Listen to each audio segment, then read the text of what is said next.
رمضان المبارک کا مہینہ ایک بابرکت مہینہ ہے اور نبی کریم صلی اللہ علیہ وسلم اس مہینے میں عام دنوں کے مقابلے میں زیادہ عبادت، ذکر و اذکار اور نیکی کے کاموں میں مشغول رہتے تھے۔ آپ صلی اللہ علیہ وسلم کا رمضان کا معمول ہمارے لیے بہترین نمونہ ہے کہ ہم اس بابرکت مہینے کو کیسے گزاریں۔ نبی کریم صلی اللہ علیہ وسلم سحری کے کھانے کا اہتمام کرتے تھے اور دوسروں کو بھی اس کی ترغیب دیتے تھے۔ آپ صلی اللہ علیہ وسلم نے فرمایا، سحری کیا کرو کیونکہ سحری میں برکت ہے۔ آپ صلی اللہ علیہ وسلم کی سحری سادہ ہوتی تھی اور عام طور پر کھجور اور پانی سے کی جاتی تھی۔ آپ صلی اللہ علیہ وسلم سحری کو آخری وقت تک مؤخر کرتے تھے تاکہ دن میں زیادہ دیر تک قوت باقی رہے۔ نبی کریم صلی اللہ علیہ وسلم روزے کی نیت رات کے وقت یا سحری میں کر لیا کرتے تھے۔ آپ صلی اللہ علیہ وسلم نے فرمایا، جس نے طلوع فجر سے پہلے روزے کی نیت نہ کی اس کا روزہ نہیں۔ نبی کریم صلی اللہ علیہ وسلم رمضان میں بھی ہمیشہ باجماعت نماز ادا کرتے اور دوسروں کو بھی اس کی ترغیب دیتے تھے۔ فجر کی نماز کے بعد آپ صلی اللہ علیہ وسلم ذکر و اذکار اور دعا میں مشغول رہتے تھے۔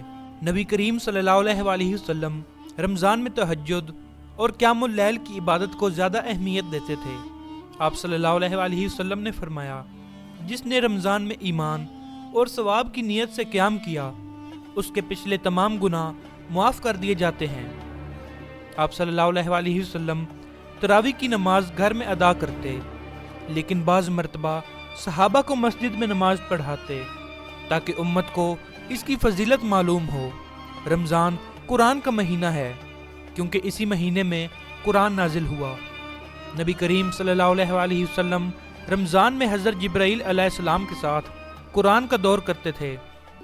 آخری رمضان میں نبی کریم صلی اللہ علیہ وسلم نے 2 مرتبہ حضرت جبرائیل علیہ السلام کے ساتھ قرآن کا دور کیا۔ قرآن کی تلاوت کی فضیلت بیان کرتے ہوئے نبی کریم صلی اللہ علیہ وسلم نے فرمایا، جو شخص قرآن مجید کا ایک حرف پڑھے اسے اس کے بدلے میں 10 نیکیاں ملتی ہیں۔ نبی کریم صلی اللہ علیہ وسلم رمضان میں دعاؤں اور اذکار کا خصوصی اہتمام کرتے تھے۔ افطار کے وقت خصوصی دعا فرماتے، اللہم انی لک صمت وبک آمنت وعلیک توکلت وعلی رزقک افطرت۔ اے اللہ، میں نے تیرے لیے روزہ رکھا، تجھ پر ایمان لایا، تجھ پر بھروسہ کیا اور تیرے دیے ہوئے رزق سے افطار کیا۔ آپ صلی اللہ علیہ وسلم کثرت سے استغفار اور ذکر کیا کرتے تھے، خاص طور پر سبحان اللہ، الحمدللہ، اللہ اکبر، لا الہ الا اللہ۔ نبی کریم صلی اللہ علیہ وسلم رمضان میں سب سے زیادہ سخاوت فرماتے تھے۔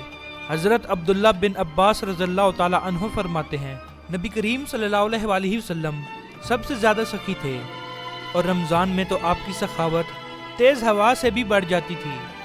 رمضان میں صدقہ و خیرات دینا سب سے افضل عمل ہے۔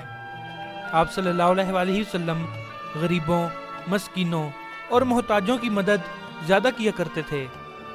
آپ صلی اللہ علیہ وسلم نے فرمایا، سب سے بہترین صدقہ وہ ہے جو رمضان میں دیا جائے۔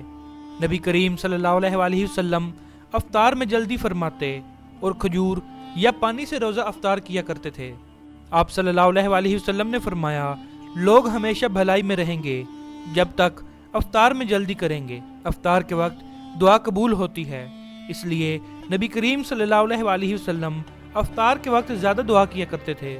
نبی کریم صلی اللہ علیہ وسلم رمضان کے آخری عشرے میں زیادہ عبادت کرتے تھے اور فرمایا کرتے تھے، لیلۃ القدر کو رمضان کے آخری عشرے کی طاق راتوں میں تلاش کرو۔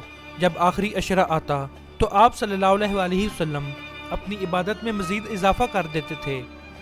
حضرت عائشہ صدیقہ رضی اللہ تعالی عنہا فرماتی ہیں، جب رمضان کا آخری عشرہ آتا تو نبی کریم صلی اللہ علیہ وسلم راتوں کو جاگتے، اپنے گھر والوں کو بھی جگاتے اور عبادت میں مشغول ہو جاتے۔ نبی کریم صلی اللہ علیہ وسلم رمضان کے آخری عشرے میں مسجد میں اعتکاف فرماتے تھے۔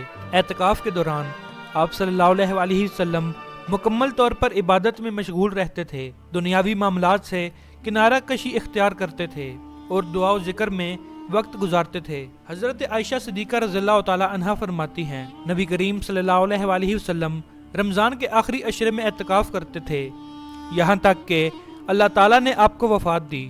نبی کریم صلی اللہ علیہ وآلہ وسلم کا معمول ہمیں سکھاتا ہے کہ ہمیں زیادہ سے زیادہ عبادت کرنی چاہیے، قرآن کی تلاوت کو معمول بنانا چاہیے، نماز اور نوافل کی پابندی کرنی چاہیے، زیادہ دعا اور ذکر کرنا چاہیے، صدقہ و خیرات میں بڑھ چڑھ کر حصہ لینا چاہیے، آخری عشرے میں لیلۃ القدر کی تلاش کرنی چاہیے، اعتکاف کا اہتمام کرنا چاہیے۔ اللہ تعالی ہمیں نبی کریم صلی اللہ علیہ وآلہ وسلم کے نقش قدم پر چلنے اور رمضان کو صحیح طریقے سے گزارنے کی توفیق عطا فرمائے، آمین۔